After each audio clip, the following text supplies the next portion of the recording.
Have you ever said, I'm fine, when you clearly weren't? Of course you have. And the strange thing is, people often knew anyway, not because of your words, because of your body. Hello, and welcome back to Bookworm. Today we're diving into The Dictionary of Body Language, a book by former FBI agent Joe Navarro that explains something fascinating.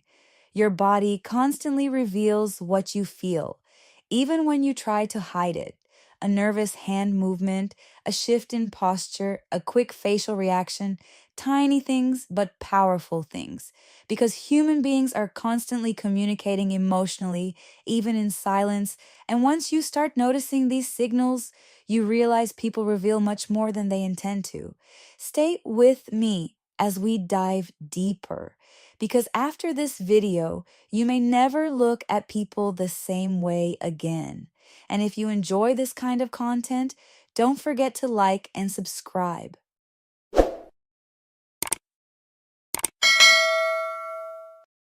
Welcome to this explainer. Today, we are going to completely decode the secret language your body is speaking every single day.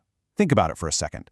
Long before we even open our mouths to utter a single syllable, our bodies are already constantly broadcasting our true thoughts, our hidden fears, and our deepest desires. It's happening all the time. Today, we're going to crack that code, relying on insights from a true master observer of human behavior. Okay, let's dive right in with this brilliant quote from John Napier. If language was given to men to conceal their thoughts, then gesture's purpose was to disclose them. This absolutely perfectly sets up our entire journey today. Because, as we're going to see, our bodies are evolutionarily hardwired to be far, far more honest than our words ever could be. We use words to manage perceptions, right? We use them to be polite, to fit in, or sometimes, to flat out deceive. But our physical gestures, their entire biological purpose is to disclose the truth of what we are experiencing in real time. And to prove just how deep this biological programming goes, you have to hear this fascinating observation. Think about children who are born blind. They display the exact same physical signs of joy and stress as everyone else. Back in 1974, our source author observed congenitally blind children playing, and he noted that they were demonstrating joyous, happy feet and very confident hand gestures. Now remember, they had never actually witnessed another human doing these things. You know that subtle, unconscious little bounce in your step when you get a text with incredible news? That is the modern adult version of this exact same reflex. It completely proves that this isn't some visually learned behavior we just pick up from watching TV. No, these ancient circuits are hardwired right into our DNA to ensure we survive and communicate. So today we are taking a top-to-bottom tour of the human body. We're going to start with the baseline in the honest language. Then we'll examine how the face reveals all. After that, we'll look at vulnerability in the torso and how the extremities speak volumes.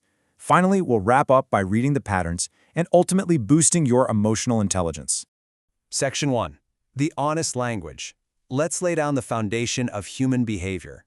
Our source material today comes from Joe Navarro. Now, Joe's story is incredible. When he came to the U.S. as an 8-year-old refugee from Cuba, he didn't speak a single word of English. So to survive in this completely strange land, he had to become a dispassionate observer. He decoded his new surroundings through literally the only thing that made sense to him: body language. And that childhood necessity? Well, it eventually turned into a 25-year career in the FBI, much of it spent in their elite behavioral analysis program. He conducted thousands of interviews, and he proved that observing real-time physical discomfort is, without a doubt, the ultimate lie detector when it comes to catching criminals and spies. So the absolutely crucial point here is understanding exactly why this works. And it all comes down to the limbic system. This is the mammalian or emotional center of our brain. And here's the kicker: it operates involuntarily. When you encounter a threat, a stressor, or even something that just brings you pure joy, your limbic system reacts instantly. It generates these honest physical comfort or discomfort markers before your conscious thinking brain even has a fraction of a second to formulate a lie. It's a literal evolutionary survival mechanism, and you simply cannot turn it off. Moving right along to Section 2, the face reveals all. Let's talk about decoding real-time emotion. Our face is basically a real-time billboard.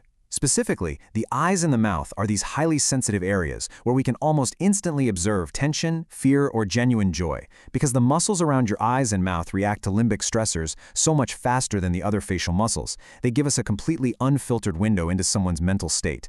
If the eye sockets look relaxed, chances are everything is totally fine. But the very second someone is stressed, boom, those areas tense up or they squint. Take gazing versus staring, for instance. Notice the powerful difference there. Actually, try physically mimicking these two right now wherever you're sitting. You'll instantly feel how a soft, relaxed gaze invites connection. It feels warm, right? It signals intrigue and comfort. But on the flip side, a laser-focused, unblinking stare, that creates immediate aggressive distance. It's impersonal, and it almost always triggers a defensive response because our primitive limbic brains interpret that stare as a potential physical confrontation. And when we look at the mouth, it's all about the principle of contrast. A true, genuine smile, which behavioral experts call a Duchenne smile, organically engages the muscles around both the eyes and the mouth. The whole face is visibly relaxed, and it just radiates actual joy. But a false smile, we've all seen this. It's used purely for perception management. It awkwardly only utilizes the mouth, sometimes even just pulling up one side of the face. It looks totally contrived because, well, the emotional center of the brain isn't actually committed to the action. It's faking it. Section 3. Vulnerability and the torso. Let's look at how we shield our vital organs. So the torso is massive, right? And obviously it houses our absolute most vital organs, our heart, our lungs. Because of this, our limbic brain prioritizes shielding this exact area the absolute second we feel threatened or insecure. We don't usually think of the torso as a communication tool, but it is constantly maneuvering to protect us, or on the flip side, to project our confidence out into the world. We are constantly using our torso and our arms to signal our status and our comfort level. For example, exposing your neck by subtly tilting your head is a powerfully disarming sign of comfort and trust. You see this constantly in courtship behaviors, where we naturally decrease physical distance to show attraction. When we're feeling super confident, we might spread our arms over empty chairs to claim our territory. But pay close attention to what happens when someone is asked a really difficult or maybe even an incriminating question. Almost instantly, they will cross their arms tightly or pull them close to their belly, sometimes even gripping their opposite wrist. That is the body instinctively battening down the hatches. It's protecting the vulnerable ventral side in a direct response to a psychological stressor. Moving on to Section 4, the extremities speak volumes, decoding our subconscious signals.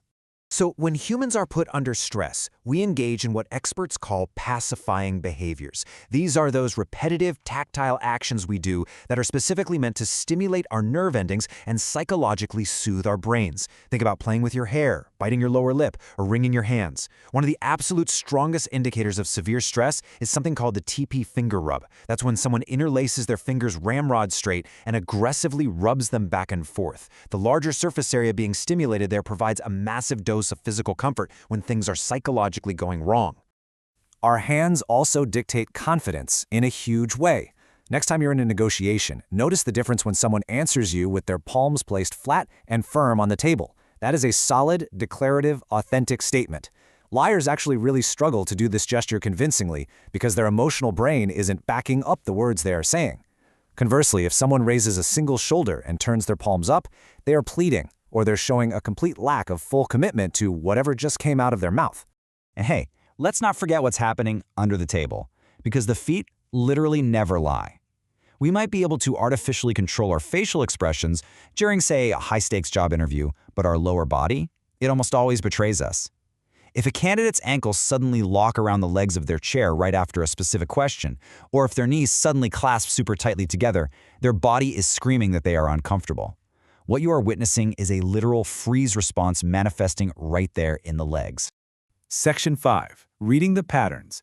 How do we synthesize all these details into real action? Okay, the absolute most critical rule here is that you just cannot rely on one isolated gesture. First, you have to establish a baseline of how a person normally acts. Do they always fidget? Are they just a naturally quiet person? Once you have that baseline, then you look for clusters of pacifying behaviors that suddenly appear out of nowhere. And crucially, you must always factor in the environment. I mean, you don't want to wildly misread someone who is crossing their arms just because the air conditioning in the room is blasting, or assume someone is deeply depressed just because their eyes are droopy from a lack of sleep. Context is everything here. And finally, Section 6, Boosting Emotional Intelligence, Mastering Empathy. Ultimately, every single one of us is in the people business. By paying close attention to these universal biological signals of comfort and discomfort, we become much more empathetic leaders, we become better partners, and we become more supportive friends. Look, in a world that is becoming increasingly digitized, increasingly depersonalized, having the ability to understand the unspoken needs and the hidden fears of the person sitting right across the table from you, that is a literal superpower. It is the key to building incredibly deep trust and amazing rapport. So here is my challenge for you. Step out into the real world today and just become a dispassionate observer. Just watch. Look for those hidden limbic signals we talked about. The tightly crossed arms, the relaxed, inviting gazes, the sudden pacifying behaviors when someone is put on the spot. I guarantee you it will entirely change how you view human interaction. So knowing that your body is speaking long before your words ever do, how are you going to use this new awareness in your very next conversation? If there's one idea to take from this book, it's this. People rarely communicate only with words. The Dictionary of Body Language shows that emotions constantly leak into behavior, stress, confidence, fear, attraction. The body reacts before words even appear. And most of the time, people don't realize they're revealing it. That's why awareness matters, because once you understand these signals, you start seeing communication differently. You notice tension, comfort, discomfort, authenticity, not with paranoia, with observation, and that awareness can completely change the way you understand people. If this made you rethink body language and human behavior, like the video, subscribe to Bookworm, and stay observant because sometimes the body tells the truth before the mouth does.